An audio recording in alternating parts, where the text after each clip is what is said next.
Hi అండి, నేను మీ గీతాంజలి రెడ్డి. నేనైతే చాలా బాగున్నాను. మీరు ఎలా ఉన్నారో కామెంట్ చేయండి. మీకు ఈ స్టోరీ థంబ్నెయిల్స్ చూడగానే అర్థమై ఉంటుంది. జంక్ ఫుడ్స్ తీసుకోవడం వల్ల కూడా భార్యాభర్తల మధ్య ప్రాబ్లమ్స్ వస్తాయా, ఇవి డైవర్స్ వరకు దారి తీస్తాయా అనేది. మీకు దీంట్లో జంక్ ఫుడ్స్ ఇంత పని చేస్తాయా, దీంట్లో ఏముంటుంది అంతగా అని మీకు డౌట్ వచ్చి ఉండొచ్చు. ఈ వీడియోని లాస్ట్ ఎండింగ్ వరకు అయితే చూసి ఈ ప్రాబ్లంకి సొల్యూషన్ కామెంట్ చేసి లైక్ చేసి షేర్ చేయండి. స్టోరీలోకి అయితే వచ్చేద్దాము. ఆ అమ్మాయి ఏం చెప్తుంది, ఆ అబ్బాయి ఏం చెప్తుంది అని. డైవర్స్కి అప్లై చేసింది అయితే ఆ అబ్బాయి స్టోరీ తర్వాత విన్నాము. ఫస్ట్ అయితే ఆ అమ్మాయి ఏం చెప్తుంది విన్నాము. వాళ్ళకి మ్యారేజ్ అయ్యి 13 years అయింది. 13 yearsలో 7 years తర్వాత తను ప్రెగ్నెంట్ అయింది. ఆ ప్రెగ్నెన్సీ టైంలో తనకి ఇలా బాడీ ఎవరికైనా ఫ్యాట్ రావడము, ఒక 15-20 kgs అయితే పెరగడం, 15 to 20 లోపల పెరుగుతారు ప్రెగ్నెంట్గా ఉన్న ఎవరైనా. అప్పుడే వాళ్ళు హెల్తీగా ఉన్నట్టు. తను కూడా పెరిగింది. దాని తర్వాత ఈ ప్రెగ్నెన్సీ టైంలోనే తనకి షుగర్ కూడా కనిపించింది. షుగర్ కూడా కనిపించడం వల్ల వీళ్ళ అమ్మాయి వాళ్ళ పేరెంట్స్కి అబ్బాయి కాల్ చేసి, మీ అమ్మాయికి ఆల్రెడీ షుగర్ ఉంది, నాకు ఇలాంటి వాళ్ళని అంటగట్టారు, మీ అమ్మాయిని మీరు తీసుకెళ్ళండి, అది అంతా పోయిన తర్వాత తీసుకొచ్చి ఇంట్లో వదిలిపెట్టండి అని చెప్పారు.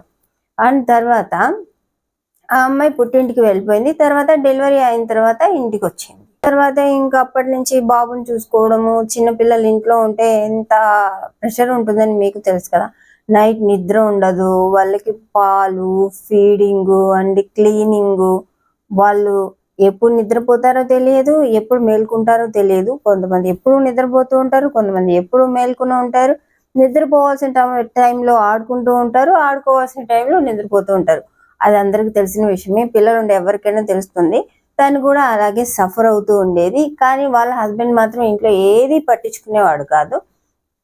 ఆ తర్వాత వచ్చి వీళ్ళు ఎక్కడికైనా బయటికి వెళ్తున్నప్పుడు బండిలో వీళ్ళిద్దరు వెళ్తున్నప్పుడు ఈ బండి మీద ముగ్గురు వెళ్తున్నట్టుంది, నువ్వేంటి నాకంటే డబుల్ అయిపోయావు, ఇంతలా ఉంటే నా ఫ్రెండ్స్ చూస్తే ఎలా ఉంటుంది, నాకు గిల్ట్గా ఉండదా, ఈ బాడీ షేమింగ్ ఇలా స్టార్ట్ చేస్తూ ఆమెను బాధపడడం స్టార్ట్ చేశాడు. ఫస్ట్ నుంచి కూడా వీళ్ళ రిలేషన్ ఏమి అంత బాగున్నది ఏం లేదు. స్టార్టింగ్ నుంచి ఈ అమ్మాయి సర్దుకుంటూ వచ్చింది పేరెంట్స్ కోసము అండ్ ఆ అమ్మాయి లైఫ్ కోసము. అది ఆ అబ్బాయికి అర్థం కాలేదు. ఓకే, ఈ అబ్బాయి ఇంకా ఈ అమ్మాయిని పెళ్లి చేసుకోవడానికి కారణాలు ఏంటి అని ఈ అమ్మాయి ఇంకా తర్వాత ఆ అబ్బాయి చెప్పిన విషయాల క్లారిటీ గురించి ఈ అమ్మాయి మళ్ళీ చెప్పడం జరిగింది. ఇప్పుడు వచ్చి ఆ అబ్బాయి ఏం చెప్పాడు ఈ అమ్మాయి గురించి అని విందాము. ఓకేనా. తర్వాత ఈ అమ్మాయి లేట్గా నిద్రలేస్తుందంట. అది ఎన్ని గంటలకు లేస్తావమ్మా అని అడిగితే 6-6:30 అలా అవుతుంది, నాకు ఎప్పటి నుంచో ఆ టైమే అలవాటు, ఆ టైంలోనే లేస్తాను అని చెప్పింది. మేము అడిగాము 10 ఆ టైంలో కదా లేట్ అంటే, 6:30 కూడా ఒక లేటేనా, అందరూ ఇప్పుడు 9-10 ఆ టైంలో లేస్తారు, దాన్ని లేట్ అనొచ్చు, 6-6:30 ఏంటి అంటే ఆ అబ్బాయి మాత్రం 4-5-4:30 ఈ టైంలో నిద్ర లేసిస్తాడంట. ఆ అబ్బాయి చిన్నప్పటి నుంచి ఆ టైంలో నిద్ర లేయడం అలవాటు, ఇప్పుడు కూడా లేసేస్తున్నాడు. ఆ అమ్మాయి లేట్గా లేచినట్టు ఎలా అవుతుంది? అండ్ ఆ అబ్బాయి ఒక భక్తుడు అనమాట, ఒక బొట్టు పెట్టుకుని ఉంటాడు. ఇప్పుడు ఆ అబ్బాయికి 5-5:30 లోపల దేవుడికి పూజ చేయాలంట. దానికోసము ఆ అబ్బాయి మార్నింగే లేచేసి ఇల్లు చిమ్మేసుకొని పూజ చేసుకోవడం అలవాటు. ఈ విషయాలు ఈ అబ్బాయి ఫ్రెండ్స్కి ఎలా చెప్పుకునేవాడంటే, మా ఇంట్లో మా వైఫ్ ఏ పని చేయదు, అన్నీ నేనే చేసుకోవాలి, నేను ఆఫీస్కి రావాలంటే ముందు నేనే లేచి హౌస్ క్లీనింగ్ నేనే చేయాలి, పూజ నేనే చేయాలి, రైస్ కూడా నేనే పెట్టుకోవాలి, మా వైఫ్ మాత్రం ఏం చేయదు, లేట్గా లేస్తుంది అనే విషయాన్ని వాళ్ళ ఫ్రెండ్స్తో కన్వే చేశాడు.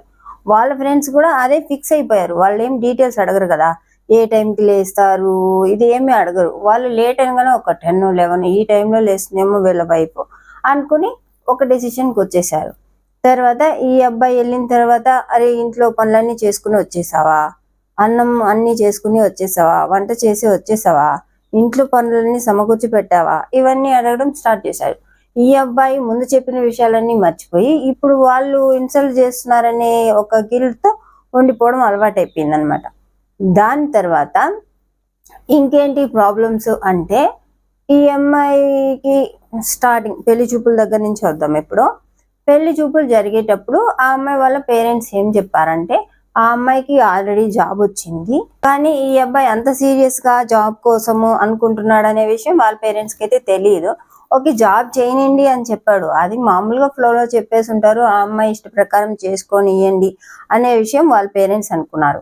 ఓకే, దాని తర్వాత ఈ అమ్మాయి ఇంకా మ్యారేజ్ అయిన తర్వాత నుంచి ఇంకా జాబ్ కోసం ట్రై చేస్తా ఉంది. 7 years వరకు జాబ్ అయితే రాలేదన్నమాట. 7 years తర్వాత జాబ్ వచ్చింది. ఈ అబ్బాయి ఏమనుకుంటున్నాడు, ఇప్పుడు పని ఏం లేదు కాబట్టి రోజు లేట్గా లేస్తుంది, 6-6:30. జాబ్ వచ్చిన తర్వాత త్వరగా లేస్తుంది, అప్పుడైనా నా పనులు తను చేసి పెడుతుంది, అన్ని పనులు చేసి ఆఫీస్కి వెళ్ళాలి కాబట్టి అప్పుడు బాధ్యతలు వస్తాయి అనుకున్నాడంట. ఓకే, ఆ అమ్మాయి అప్పుడు కూడా జాబ్ వచ్చే తర్వాత కూడా 6:30కి నిద్ర లేయడము, అలా అన్ని పనులు చేసుకోవడము, దాని తర్వాత ఆఫీస్కి వెళ్ళడం, పని చూసుకుని రావడము, ఇంట్లో పనులు చేయడము, ఇవన్నీ చేస్తూ ఉండేది. ఈ ఆ అమ్మాయికి జాబ్ లేని టైంలో కూడా ఈ అబ్బాయి, ఇద్దరు కాలేజీలోనే జాబ్ అనమాట. ఈ అబ్బాయి వచ్చి ఇంటి కోసం, సరుకుల కోసం, ఇలా దేనికి అమౌంట్, దేనికి ఇంత అని లెక్కలు అడిగి దానికి ఎంత కావాలో అంతే ఇచ్చేవాడు. 1 రూపీ కూడా ఎక్కువ ఇచ్చేవాడు కాదు. ఆ అమ్మాయి ఏది కొనుక్కోవడానికి ఏవి అంత ఫ్రీడమ్ ఉండేది కాదు. దాని తర్వాత ఈ అమ్మాయికి జాబ్ వచ్చింది. జాబ్ వచ్చిన కొన్ని ఇయర్స్ తర్వాత బాబు పుట్టాడు. జాబ్ వచ్చిన తర్వాత ఈ అమ్మాయి ఇంటికి ఖర్చు పెట్టడము, ఆ అమౌంట్ హస్బెండ్కి ఇవ్వడం, ఇలా జరుగుతుండేది. ఈ అమ్మాయి నిద్ర లేచి తన పనులు తను చేసుకుని, వాళ్ళ హస్బెండ్ ఎలాగో 4కి 5కి లేచేసి పూజ చేసేస్తాడు. ఈ అమ్మాయికి పూజ చేసే పని కూడా లేదు.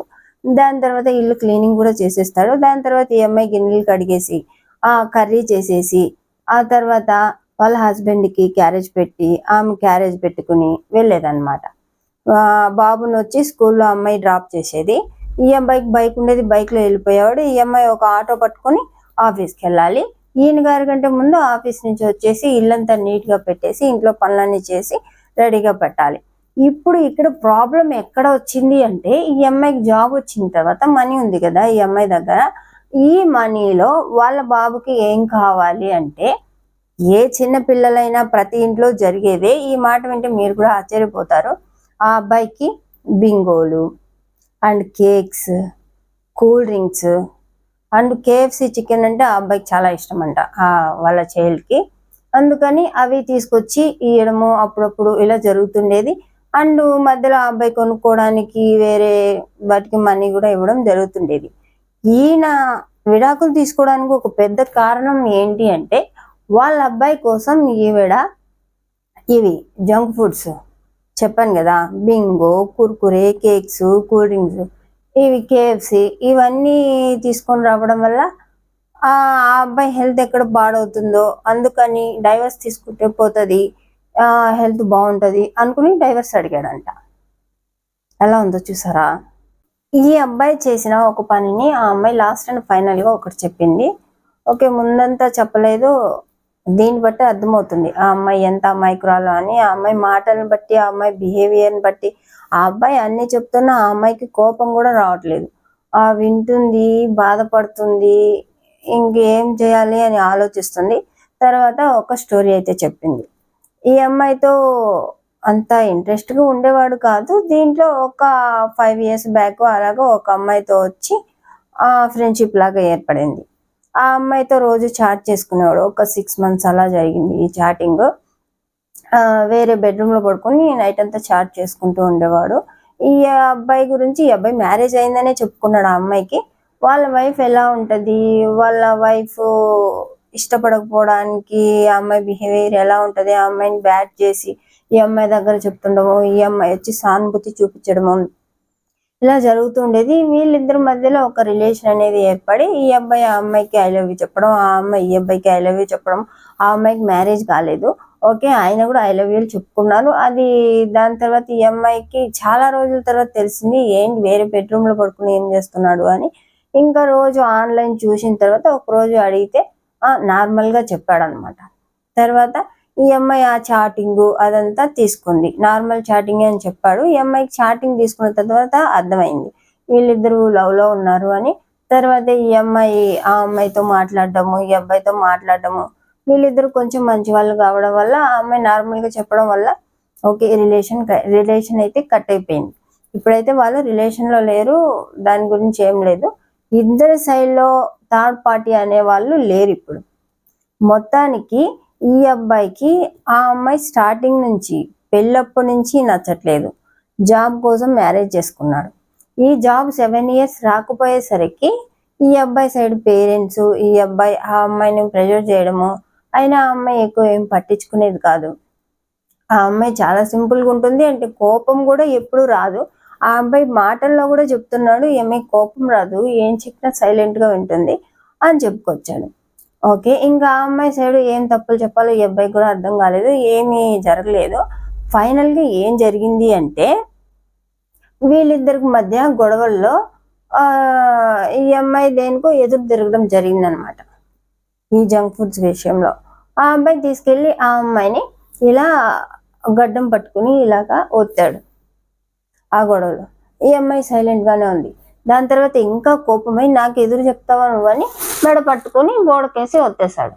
ఈ అమ్మాయి ఎలా తప్పించుకోవాలో అర్థం కాలేదు, ఈ అమ్మాయికి ఊపి రాలేదు. దాంతో వచ్చి ఆ అబ్బాయి చేయని కరిచేసింది. ఈ కరి చేసిన ఘాట్లయితే ఇప్పుడు ఈ అబ్బాయి చూపిస్తున్నాడు. ఈ అమ్మాయి నన్ను కొడుతుంది, దానికోసం నాకు డైవర్స్ కావాలి. ఫస్ట్ జంక్ ఫుడ్స్ చెప్పాడు, ఇప్పుడు ఈ అమ్మాయి తిరిగి కొడుతుంది, దానికోసం డైవర్స్ కావాలి. ఈవిడ గయ్యాలది, ఈవిడతో నేను ఉండలేను, భర్తని ఎవరైనా కొడతారా అని ఒక డైవర్స్ కోసం వచ్చాడు. సరే కొట్టావా అంటే ఆ అబ్బాయి చెప్తున్నాడు ఇలా కరిచింది అని. ఎందుకు కరిచావమ్మా కుక్కలాగా అని అడిగితే ఆ అమ్మాయి చెప్తుంది, ఇలా పట్టుకున్నాడు, ఆ సిచ్యువేషన్లో నాకు ఏం చేయాలో తెలియలేదు, ఇంకా కరిచేసాను, కరిచిన తర్వాత వదిలాడు అని చెప్తుంది. ఓకే, ఆ అమ్మాయి సైడ్ కూడా న్యాయం ఉంది, ఎవరైనా అదే చేస్తారు. అంటే నువ్వు ఇలా వచ్చేసి నేను చచ్చిపోతాను అని ఎవరు కామ్గా ఉండలేరు కదా. ఊపిరాడదు, ఆ సిచ్యువేషన్లో అది చేసింది, అదే చెయ్యాలి, అదే చేసింది కూడా. కానీ అది చేసిందని డైవర్స్ అడగడం ఏంటి? నువ్వు అసలు ఆ అమ్మాయి జోలికి వెళ్లకుండా ఉంటే ఆ అమ్మాయికి కరిచే పనే ఉండదు కదా.